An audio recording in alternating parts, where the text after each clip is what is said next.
Do do do do do do do do do do. Hey, you know, one of these days I'm gonna cut out these intros where I walk in and clip the mic on my. um, the fourth leg of exposure should be the xenon tube. Of course, I think you or at least everybody knows that it's gain, time, and SNR, or respectively. Of course, ISO has nothing to do with exposure. Aperture and shutter speed. SNR, ISO, of course, completely unrelated to actual exposure in photography. But the third leg should be, and that's actually depending on, and this is where, and nobody teaches this anymore. Nobody talks about it on YouTube. That's why lighting ratios are so incredibly important. You could actually set your camera to a 1 second exposure and have a perfectly sharp shot of somebody jumping, as long as your lighting ratios are set accordingly.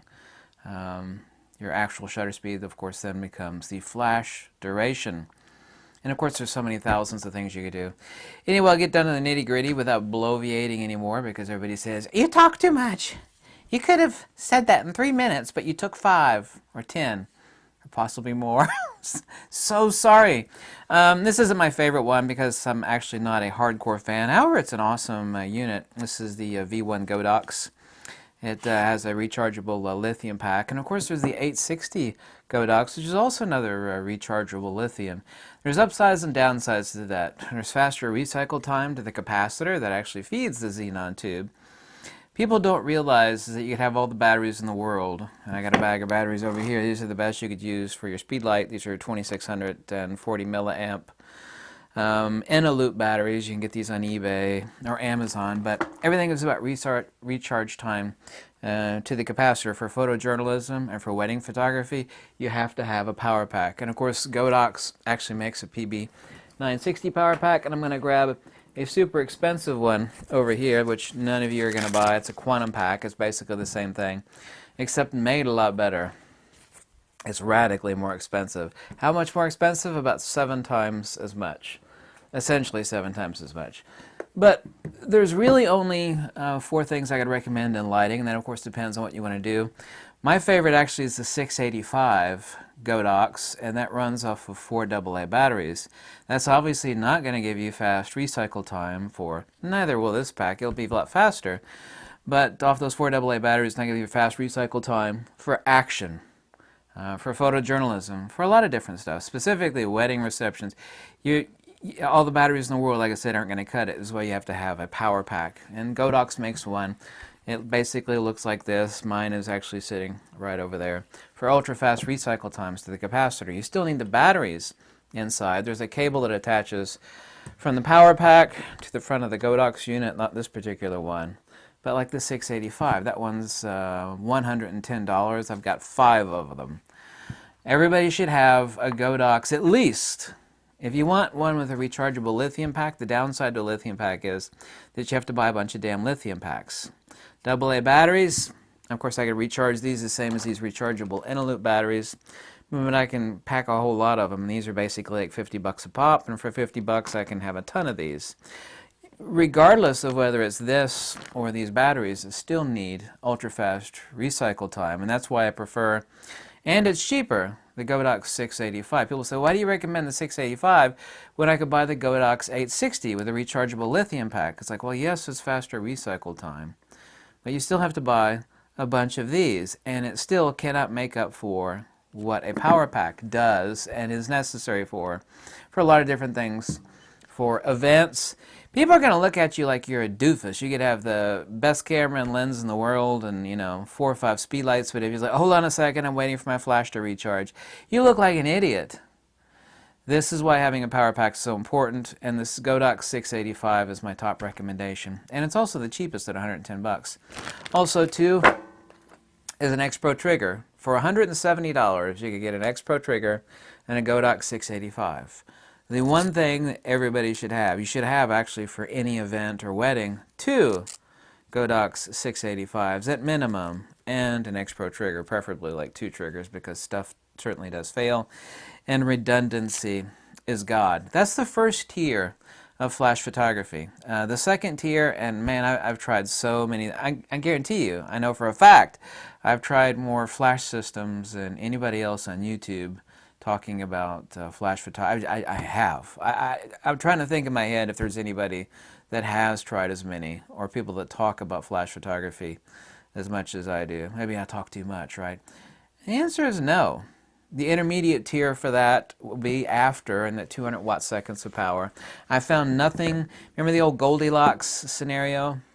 The porridge is too hot, the porridge is too cold, right in the middle, where there's a perfect middle ground. And it's right about 160 to 250 watt seconds, which will let you actually do group photos of a moderate size, actually let you step the hell back a little bit for better field of view, because you really can't pull that off with this, especially not for high-speed sync flash photography. And of course you need to learn the difference between high-speed sync flash photography, which is pulse lighting, and hypersync, where you're just sending out a huge fat bomb of light. Okay, and of course these Godox units are not capable of hypersync, but that's a matter for another discussion. You actually need a huge unit with some enormous capacitors, which is literally sending out an atomic explosion of lighting. And then, of course, the hypersync actually lets you cover any shutter speed. But the perfect medium range, like I said, the low end, get yourself a Godox 685 and an X-Pro trigger.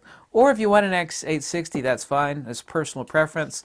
But these little packs don't cut it. And even though they're the faster recycle time, still doesn't cut it. I actually like this unit a lot. I especially like the round head on this Godox V1 because it lets me use the round head kit, which is exactly the same kit used for the 8200. This is the perfect mid-range do-it-all system. I've actually got 3 sets of these. This is the 3rd set. My main set is right underneath the camera there, inside of a backpack, and you need to buy the 6-foot extension cable. What it does, it goes between the head and the main pack. Of course, there's no getting around these on the lithium packs. So of course, you actually have a xenon tube, and it comes with a regular conventional strobe head.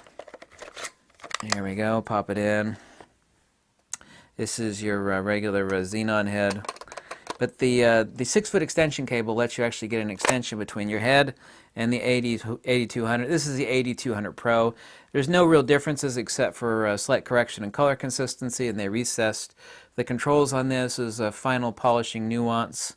And actually a couple extremely minor things on the 8200 Pro, but you can just get the 8200. This is the only Pro that I have. My other 2 8200s are just conventional 8200s. It comes with a regular xenon tube and regular speedlight head, excuse me, which is also a xenon tube, by the way. And you actually have a bare bulb head. So incredibly useful. Now, obviously, you know, just buying this like it is, you're going to have to stick your lighting heads on the unit. And while that's wonderful and all, this unit really should be sold as a package by Godox for like another 20 bucks more. However, the cable, I've got 2 sets of the cables. It's just a 6-foot extension cable. I've got a lot of videos on this. Just to get the head off of the freaking unit, you could hang this with a special pouch hanging off your belt or hanging off of a light stand. So the only thing you actually have attached via cable to the 8200 and the head is this. And I actually stick these on the end of quick sticks, which is basically like a monopole with a grip on it, and lets you do all. You could sit there. You don't even need a team of people. You don't have to worry about moving your lighting around. You can stick a decent size octabox or all sorts of light mods. I've got all sorts of ingenious light mods, including this ingenious light mod right behind me here. This has actually got the same xenon tube ahead. Inside of this is my own little invention. It's actually a beauty dish mod with a central reflector here, and underneath it is a honeycomb. And this works so brilliantly. But this, you can see the honeycomb underneath there. This weighs nothing.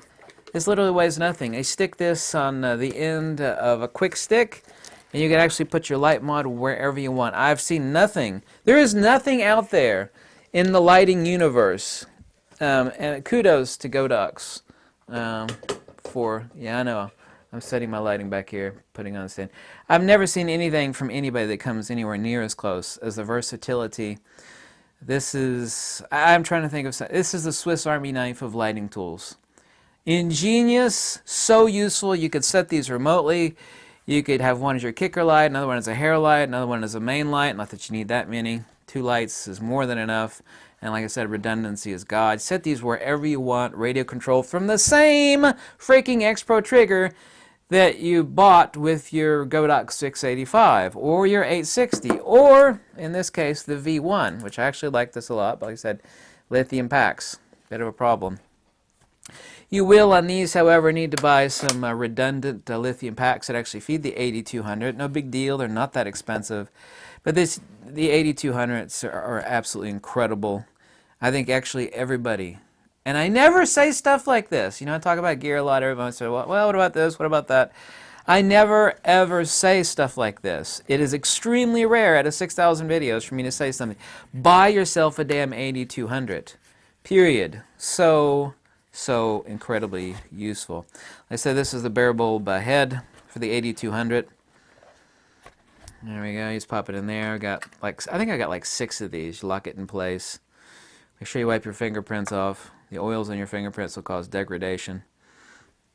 However, not really, not on this unit. It's actually the xenon flash tube, curly Q tubes right there in the middle, but you should always wipe your fingerprints off of these because, anyway, I've got other videos on that. You should know why that would be the case. This is the regular speedlight head that comes with it. Comes in this nice little carry case. Everybody should buy one of these. The Flashpoint is the same damn thing as the Godox 8200. The only difference is the USA warranty, and it's basically it's Adorama's name that they slap on. They're both the exact same damn unit, but everybody should own one of these. This is a second tier of flash photography as far as recommendation.